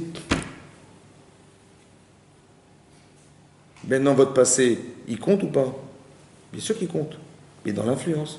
Maintenant, on va réfléchir cette année. Annie, les Elodie. C'est qui Annie? Mais c'est la concentrante de tout ce passé. Essayez de voir ce que vous avez fait de bien et de ce que vous avez fait de moins bien. Et qu'est-ce qui t'a corrigé et qu'est-ce qui t'a bonifié? Essayez de réfléchir. L'irvodo, en l'honneur d'Hachem. Parce qu'il a quand même pas fait tout ça pour rien. Vous savez combien ça coûte de créer un homme? Combien ça coûte d'entretenir un être humain? Ça coûte des milliards. Mais tout ça pour rien finalement, c'est dommage. Vous avez compris pas? Essayez de le faire au moins pour son kavod. Je sais pas, mes parents, ils ont investi sur moi, ils ont investi pour moi, ils m'ont nourri, ma scolarité, machin, tout ce qu'ils ont fait pour moi, je suis devenu ce que je suis devenu, bah, au Hachem grâce à eux, non? Le minimum, c'est de reconnaître est-ce qu'on peut rendre à nos parents ce qu'ils nous ont donné? On peut faire que quoi? Que kavod. Respecte-les. Tu sais quoi? Hachem te donne tout ce qu'il a donné, tu amènes des bikurim, c'est ridicule. Tu amènes des petites pommes, des petites oranges, pas des pommes, des fruits d'Eresrel, des figues, des bananes, des figues, des raisins, voilà ce que tu amènes. Mais qu'est-ce que c'est honteux. Mais Hachem, il te demande pas plus que de la reconnaissance, du lien. Il ne te demande pas d'amener des tonnes, des liens. Un regard, une intention, quelque chose qui montre que j'existe. Vous avez compris pas? Hachem, il s'en fiche, en vérité, de ce que tu lui donnes. Ce qui compte, c'est le lien que tu crées. Il faut que tu aies des réflexes de mitzvot, des réflexes de conscience. C'est ça qu'Hachem, il veut. C'est ça vivre. C'est ça vivre. Un type qui est insensible, qui est indifférent, il est mort. Vous avez compris pas? Très important ça. Il faut avoir de la sensibilité. Mais non, pour être sensible, plus je suis sensible, ouais, et plus j'arrive à comprendre et à ressentir et à essayer d'analyser et à pouvoir me dire, ben oui, c'est bien ce que je fais, c'est pas bien ce que je fais. On apprend la Torah, ouais, dans l'intérêt d'avoir une connaissance émotionnelle qui nous permet de nous analyser aussi. Très important ça. En l'honneur d'Hachem. Anil et Dodiv et Dodili. En vérité, je pense que pour que Dodili, il faut qu'Anil et Dodili. Il faut que je sois proche d'Hachem pour que lui soit proche de moi. Est-ce qu'Hachem est toujours présent ou pas? C'est sûr ou pas? Donc comment ça se fait que des fois il n'est pas là, des fois là, parce que c'est nous qui l'avons enfermé. Vous avez compris ou pas? Il faut toujours penser qu'Hachem est présent, évidemment, c'est ça. Il faut toujours réfléchir dans le sens de ce que j'ai à gagner de vivre. Ouais. Toutes les expériences qui m'arrivent n'ont de sens que pour arriver à soit à me corriger, oui, soit à corriger. Des fois, j'ai quelqu'un de bien et je vois quelque chose de mal, ben, lire Vodo, je vois des gens qui ne sont pas chômeurs Shabbat, je vois des gens qui ne font pas les mitzvot. Ça vous dérange ou pas? Oui. Ben, si ça ne vous dérange pas, il y a un problème. Parce que lui, ça le dérange. Alors je vais le faire pour lui. Je sais pas, vous êtes une famille et vous avez un petit frère, une petite soeur qui ne fonctionne pas bien, qui ne va pas bien. Ben, moi, pour mes parents, pour tout ce qui est, la moindre des choses, c'est de leur faire plaisir. Donc ça leur ferait tellement plaisir que je m'occupe de lui. Ça va? Je m'occupe de lui pour lui, mais je m'occupe aussi parce que j'honore mes parents. Vous avez compris? C'est ça, c'est la même démarche. C'est le même schéma. Lire Vodo, faites-le pour Hachem. Ça va? Il n'a pas fait tout ça pour rien, ça a un sens, ça a un but quand même. Mais au moins, le fait d'adhérer à cette relation vous permet de construire quelque chose de fort. On n'a rien à perdre et on a tout à gagner d'être avec Hachem. C'est quand même incroyable quand même que je respire grâce à lui et je peux faire des avérotes avec ce qu'il m'a donné.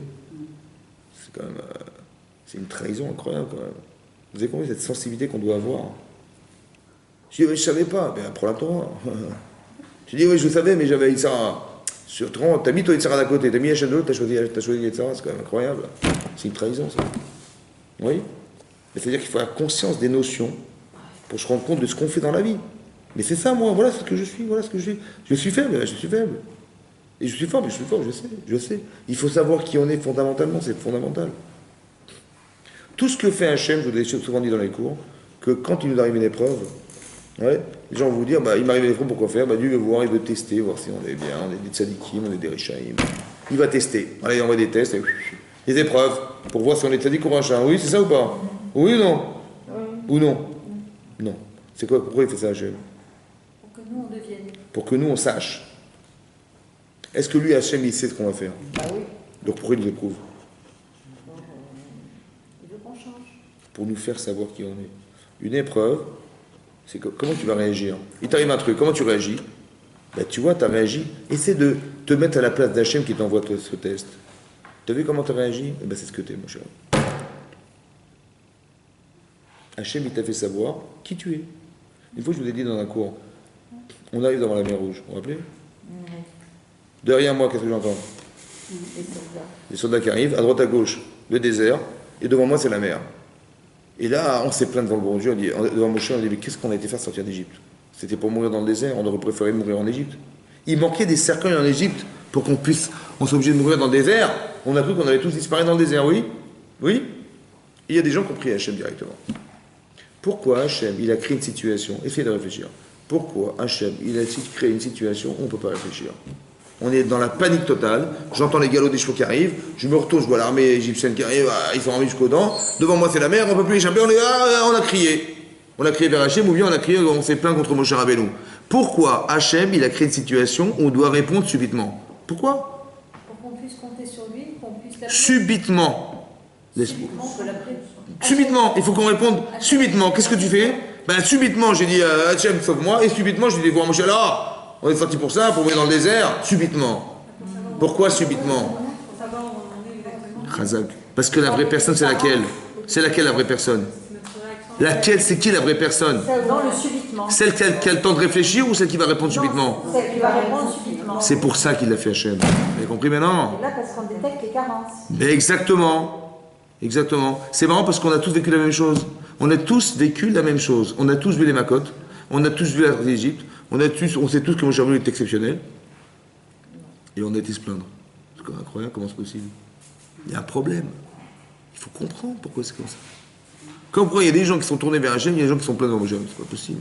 On a tous vécu la même chose. On est tous passés par le même professeur. On a eu la même leçon. Et le type, il est se plaindre. Et l'autre, il a été pleuré. Avec tout ce qui t'a fait Hachem, tu vas te plaindre. Comment c'est possible? Vous avez compris ou pas? Il y a un problème de compréhension logique là-dedans. Il faut comprendre pour arriver à solutionner les choses. Qu'est-ce que tu comprends là-dedans? Il faut comprendre.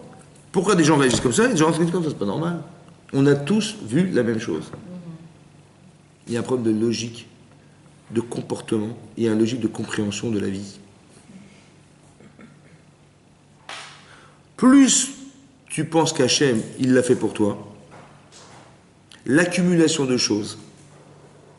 Pourquoi Hachem nous a fait sortir? Pourquoi il a fait les Makot Hachem? Pourquoi il a fait les plaies d'Égypte Hachem? Pourquoi?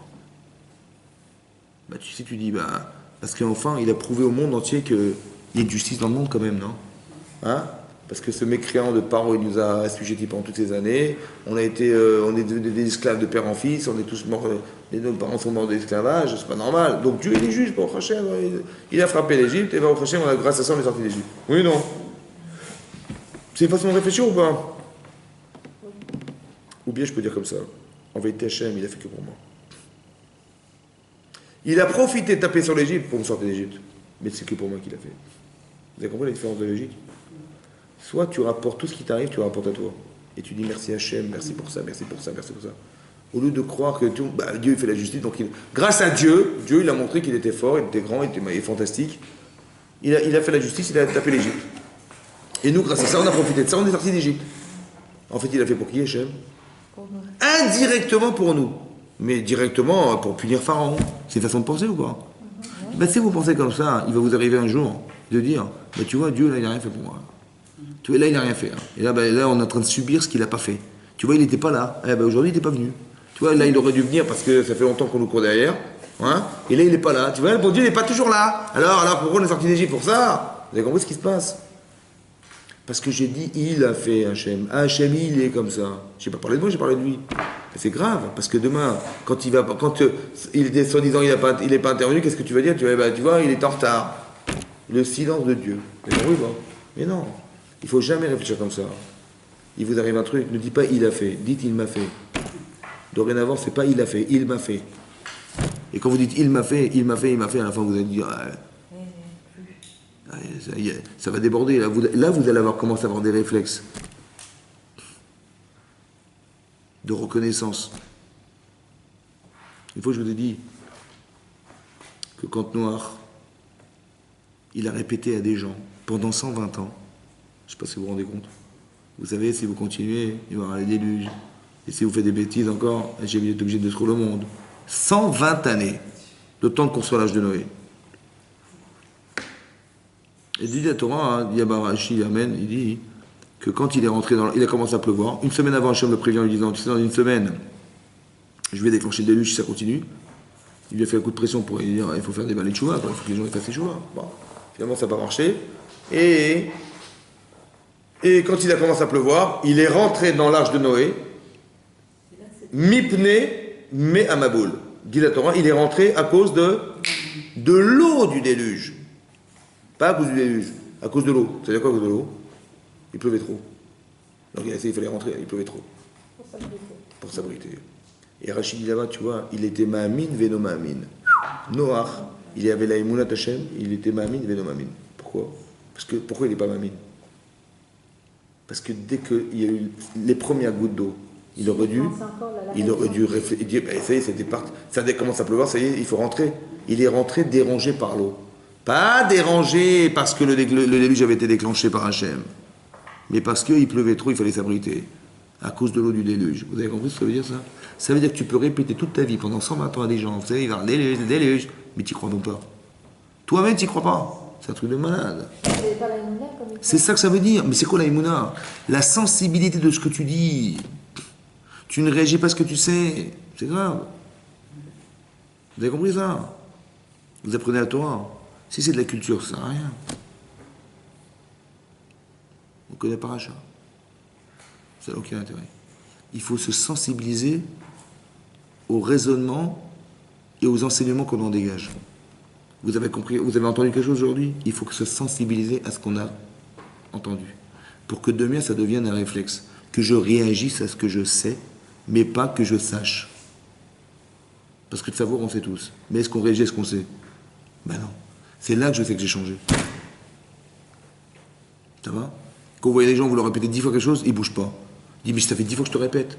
Manifestement, il n'est pas sensible à ce que vous lui dites. C'est comme ça. Ça va? Il dit, mais ça rentre pas dans ta tête, ça fait 10 fois que je te répète.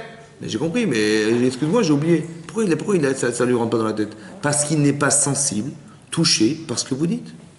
Il n'y a pas d'émotion. Évidemment, c'est comme ça. Donc comme il n'y a pas d'émotion, bah, tu ne réagis pas, évidemment, c'est comme ça. Il faut qu'on ait des émotions. Il faut que la connaissance devienne émotionnelle. Il faut réagir à ce qu'on sait. C'est fondamental. Il faut que vous arriviez à vous rendre compte et qu'on arrive tous à se rendre compte de tout ce qui nous arrive. Mais c'est un cadeau, mais de dingue. Il n'y a pas d'émotion. On est tellement habitué à tout ce qu'on vit. Aujourd'hui, il n'y a plus d'émotion, il n'y a plus rien. Parce que c'est normal, voilà, on vit normal. C'est normal, il fait beau, il fait mal, il y a du soleil, il y a des machins, il y a des nuages, il pleut, tout est normal. Mais non, mais pourquoi tu ne remets pas tout en cause un jour? Rien n'est normal. Rien n'est normal. Qu'il pleuve, il ne devait pas pleuvoir. Le soleil, il n'y avait pas de soleil. Pourquoi le soleil est pas normal? Mais trop compte, s'il n'y a pas de soleil, c'est une catastrophe. Mais heureusement qu'il y a le soleil. Mais dis merci au bon Dieu qu'il y a le soleil. Dis merci au bon Dieu que tu as une parnassa, dis merci au bon Dieu que tu as une femme et des enfants. Voilà ce qu'il faut dire. Et là, ça te donne du courage. Parce que maintenant que tu as ça, bah, tu dis, je me donne un sens. Et j'ai du volume, j'ai une résistance à beaucoup de choses grâce à ça. Ouais. Mais la résistance, c'est de l'émotion. Demain, il faut aller convaincre Pharaon de sortir les Israël d'Égypte. C'est facile ou pas? Hein? Qu'est-ce qu'il faut faire? Je vais aller voir Pharaon. D'abord, j'y crois pas. Et je vais dire à Aaron, Dieu nous a demandé d'y aller, on y va, hein, on va essayer de voir. Peut-être qu'il va. Il faut qu'on arrive à libérer 15 millions d'ouvriers qu'on ne paye pas, gratuitement. Ça, ils travaillent gratuitement. Il faut les libérer. On va y arriver? Tu crois qu'on va y arriver ou pas? Mais ça dépend de quoi? Si j'y arrive ou pas, ça dépend de quoi? Ma conviction à moi, de Laquelle conviction? de... Laquelle? La Mouna Tachem? En Laquelle? fait, de savoir ce que je suis, de... C'est vrai. Mais qu'est-ce qu'il faut que je fasse pour arriver à pousser jusqu'à ce qu'il accepte? Hein? Laquelle? Qu'est-ce qu'il faut faire? Qu'est-ce que je dois avoir comme sensibilité pour arriver à me bousculer, pour arriver à le convaincre qu'il fallait y sortir? Écoutez-moi bien. Si je ne souffre pas de la condition des Hébreux à l'époque, je dirais, j'ai vu, c'est vrai, c'est une galère. Hein, vous êtes esclaves, moi je suis en Égypte, moi je suis prince d'Égypte, pourquoi? Je vois vraiment votre condition sociale est catastrophique. Bon, écoutez, j'étais à Paro, j'ai fait ce que j'ai pu, ça va marcher, je suis désolé, j'ai fait ce que j'ai pu. Mais qu'est-ce que tu veux dire? Mais qu'est-ce qui manque? Je ne souffre pas assez de les voir dans cette souffrance. C'est parce que je ne souffre pas assez que je n'ai pas été assez courageux et convaincant. Vous avez compris? La limite de ma conviction, elle dépend de ma souffrance. Combien ça te coûte de les sauver? Je vais le voir, je vais lui parler, j'espère que ça va marcher. Mais ça ne dépend pas de ça. Ça dépend de combien tu souffres de voir les autres souffrir, qui va te pousser à les sauver. Non? Mais c'est pour ça qu'il est descendu pour aller voir. Pourquoi vous croyez qu'il est descendu Moshe Rabbeinu pour aller voir les Israël? Pour se mettre en souffrance, pourquoi faire? Parce que sa souffrance, c'est ça son moteur. Tu souffres pas. Tu dis, je suis désolé, peut-être la prochaine fois. Hein? Vous avez compris? Mais non, il n'y a pas de prochaine fois, c'est maintenant ou jamais. Mais ça dépend de combien tu souffres pour les autres. Mais ça se cultive. Dans ce cadre-là, combien tu aimes tes enfants? Combien tu es prêt à donner? Tu sais même pas toi-même. On a dit, Avram Avinu, on lui a dit, fais la Brit Mina. Mais c'est un problème parce que c'est un handicap pour Avram. Lui, il fait du chesed, il fait l'hospitalité tous les jours. Donc s'il est handicapé, il ne pourra pas faire l'hospitalité. Ça le dérange, Avram. Ça le dérange, Avram. Ma chérie, vas-y, fais la Mina. Mais c'est l'inverse. J'aurais préféré être en bonne santé. Donc c'est une catastrophe pour Abraham. Lui qui reçoit des gens en permanence. Tu dis, va faire la Brit Mila, tu verras, tu vas être de plus en plus handicapé. 3 jours plus tard, c'est la souffrance. Tu peux le voir comme ça, ou tu peux le voir autrement. Dis-moi, quand tu as souffert le 3e jour, t'avais envie de recevoir des gens ou pas? Non. Il a eu envie. Il t'avait envie ou pas? Oui. Il avait envie. Ouais. Tu sais ce que ça veut dire ça? Ça veut dire que je t'ai fait savoir que le désir de la mitzvah, il est plus fort que ta propre souffrance. Si tu le sais maintenant. Tu sais mesurer combien tu as construit la mitzvah dans ta tête. Ta sensibilité à la mitzvah, elle est plus forte que ta souffrance. Vous avez compris ça? C'est ça qu'il faut comprendre.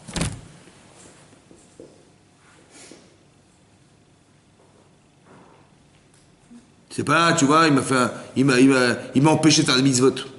Tu vois, il m'a demandé de faire la Brit Mila, ben voilà, je vais être handicapé, je ne pourrais pas faire ce que je suis pas moi-même, je suis pas entier, voilà ce que j'ai compris. Non, c'est pas ça qu'il a été dit. Il dit, mais qu'est-ce que tu ressens maintenant?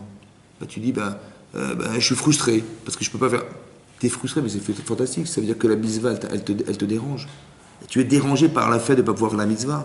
Mais c'est fantastique ça. Vous avez compris pas? Tu exploites une frustration pour être un démonstrateur de valeur de mitzvot, c'est fantastique. Pourquoi tu vois le côté négatif? C'est ça, c'est aussi un travail d'éloul, ça.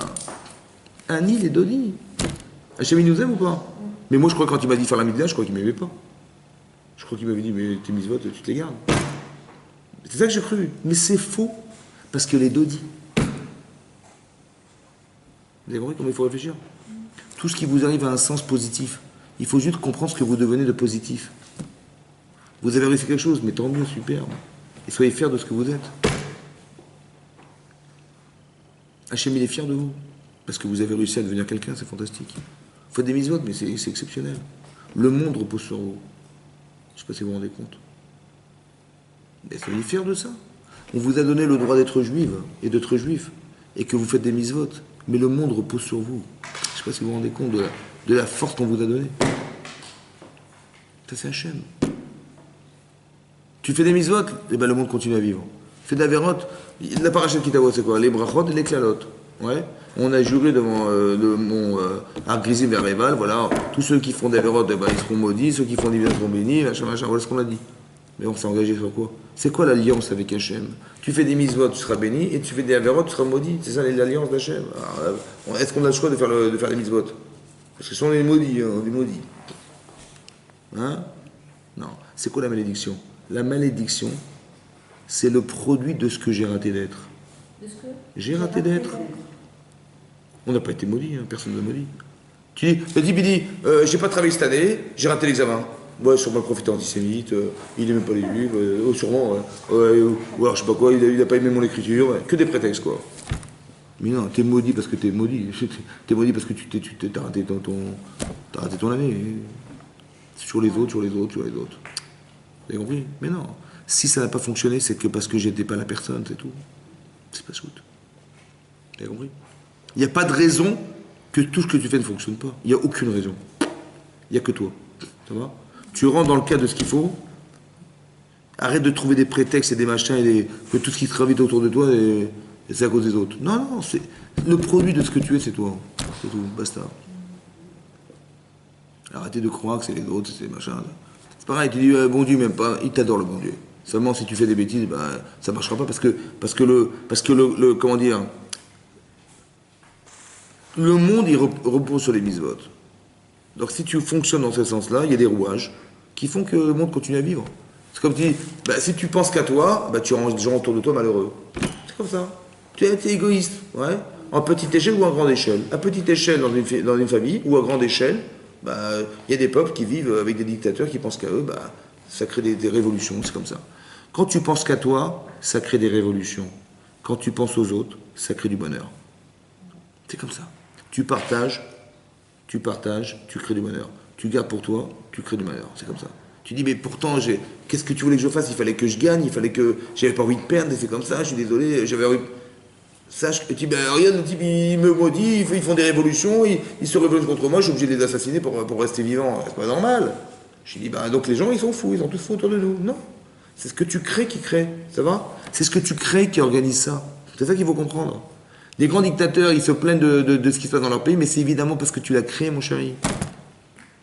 Tu es obligé d'assassiner des milliers de personnes, des centaines de milliers de personnes pour garder ton pouvoir. Ouais, parce que toi, tu veux garder le pouvoir. Ils sont tous fous, mais toi, t'es seul cohérent. C'est bizarre quand même, non? C'est comme Paro, il va assujettir des milliers de personnes, des millions de personnes, esclaves, pour ne pas perdre le pouvoir. Je dis, mais t'es tout seul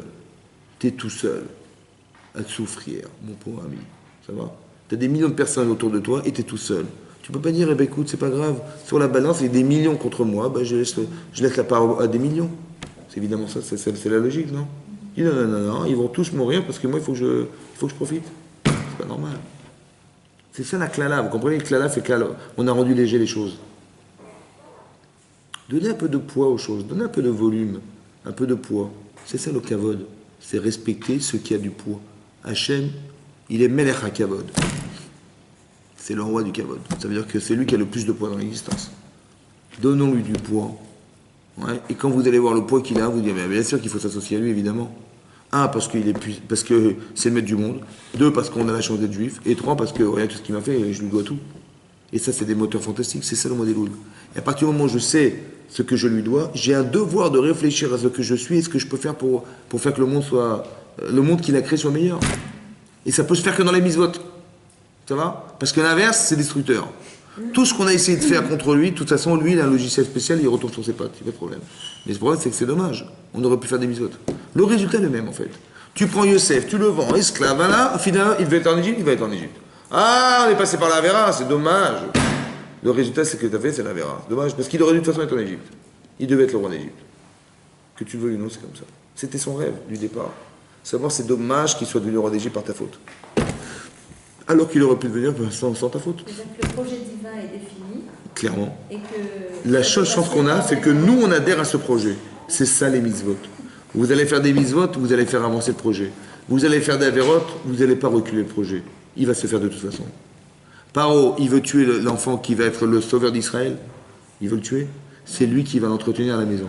De toute façon, il veut devenir roi d'Israël, Moshe Rabbeinu. Que tu veux ou non, c'est comme ça. Ah, tu voulais aller contre Hachem, hein, tu ne pourrais jamais aller contre Hachem. D'accord. Donc c'est dommage de ne pas faire le bon choix, alors qu'on pourrait le faire. Et bien tout ça, il faut le réfléchir en Elul. Tout ça, c'est la réflexion d'Elul. C'est la réflexion de ce mois-ci. Ouais. C'est-à-dire, voilà, on va essayer d'étaler un peu notre personnalité. Essayer de réfléchir sur votre passé et de voir honnêtement, ce que nous sommes. Annie, c'est qui Annie, voilà. Dans mon comportement avec les autres, je peux voir et analyser mon comportement et savoir qui je suis vraiment. Des fois, j'ai des limites et je les connais, tu vois. Ben, pourquoi j'ai des limites? Il faut aussi le définir, ouais. J'ai des fois un mauvais caractère, des fois je suis un peu égoïste, des fois je peux un peu, je sais pas, etc. Vous avez compris? Je suis un peu trop orgueilleux, des fois je suis coléreux, des fois etc. Donc c'est des limites, en fait, je me suis mis des limites, dommage. Donc je réfléchis, j'étudie pour voir ce qui est juste et ce qui est faux. Et j'avance, et je demande à Hachem de me faire vivre pour avancer dans la vie, c'est ça que je demande. Mais ça, il faut bien se définir. Très important d'arriver à étaler ça. Parce que, vous savez, on a tous des tendances. Tu vois? Mais on n'a jamais les mêmes. Donc il faut qu'on sache définir la nôtre, pas celle du voisin, la vôtre. Et c'est ça qu'Hachem attend de nous. Et tout ce qui va nous arriver dans l'année va forcément être le miroir qui va me permettre d'arriver à corriger, à modifier ou à bonifier ce que je suis. Tout ce qui va vous arriver, ça va être proportionnel à ce que vous êtes. Parce qu'Hachem, il est exactement certain de ce que vous êtes. Chacun d'entre nous. Donc tout ce qui nous arrive, c'est exactement, ça colle à ça. Ça va? Donc il faut pouvoir se définir pour comprendre le jugement d'Hachem. Il va arriver un truc demain, je comprends rien. Pourquoi tu comprends pas? Bah ouais, je vois pas à quoi ça sert. Mais je dis parce que tu te connais pas. En vérité, ça venait toucher à ce problème-là. Tu vois? Yosef, il est orgueilleux. Il commence à raconter ses rêves. Mais c'est logique qu'il va devenir esclave. Parce qu'on ne t'a pas demandé de parler de toi, on t'a demandé de faire de toi quelque chose. Maintenant, c'est quoi la solution? Essaye de réfléchir. Bah, tu vas devenir un esclave. Tu ne peux pas dire que tu es un esclave, tu peux pas être fier d'être un esclave. Par contre, tu peux faire de toi quelque chose avec un esclave. C'est ça que jamais voulu. Vous avez compris? Donc ce qui lui est arrivé, c'est la solution à son problème. Alors qu'il aurait pu croire, ah, esclave, mes rêves ont été détruits, machin, Dieu m'aime plus, machin. Vous avez compris? On peut réfléchir comme ça. C'est à vous de réfléchir. Essayez de voir à quoi ça vient répondre. Mais pour comprendre à quoi ça répond, il faut savoir quel est le problème. Mais si je ne sais pas définir Annie, je suis quoi? Si je sais pas définir. Alors, qu'est-ce que je vais comprendre dans ce qui va m'arriver? Rien. Il faut définir au départ. Essayez de réfléchir à comment vous réagissez, comment vous vivez, qui vous êtes vraiment, et à ce moment-là, vous allez pouvoir comprendre demain ce qui va nous arriver demain, parce que ça, Hachem, ce qui nous fait vivre demain, sont la réparation, ou sont des choses qui sont comme un père qui a un enfant qui est bien dans un système, ou bien dans un milieu, ou bien dans un environnement, et moins bien dans un autre, et il se dit, ah, tiens, il y a un problème là, tiens, je vais envoyer ça, je vais lui faire rencontrer cette personne, je vais faire vivre ça, pour arriver à changer ça. Mais si je n'ai pas compris ce qui ne va pas, ou ce qui va mieux, ou ce qu'on pourrait arranger de mieux, alors comment on va comprendre sa vie? C'est impossible. Ani les Dodi, il y a Dodili. Hachem, il va m'envoyer après, en tant que Dodi, il va m'envoyer des épreuves, ou il va m'envoyer des expériences de vie. Mais il faut que je comprenne qui je suis pour arriver à comprendre ce qu'Hachem il m'a envoyé comme message. Si on est dans le flou total toute notre vie, c'est impossible. C'est ça être Mahamin Bachem, croire en Dieu, ça veut dire croire en Dieu. D'ailleurs, pas croire en Dieu, mon Dieu est dans le ciel, et puis bon, on se retrouve à la fin de sa vie. C'est pas ça. Hein. C'est croire en Dieu, c'est que chaque seconde qui m'arrive, il y a quelque chose, un message. Chaque seconde qui m'arrive, il y a une expérience vécue qui va faire qu'il va se passer quelque chose en moi. C'est ça qu'il faut regarder. Regardez ce que vous devenez par vos expériences de vie. Et analysez ce que vous avez comme capacité de réactivité à ce que vous êtes. C'est ça qu'il faut comprendre. C'est ça. Vous avez compris? Et ça, il faut arranger. Des fois, je ne suis pas sensible, des fois, je suis sensible, des fois, je suis trop sensible, des fois, je suis insensible. Des fois, il y a des taux de sensibilité trop forts et ça m'embête, ça m'handicape. Des fois, je suis pas assez sensible, ça m'handicape. Donc, c'est vous qui mesurez, c'est vous qui mesurez. Ça va? Khazako?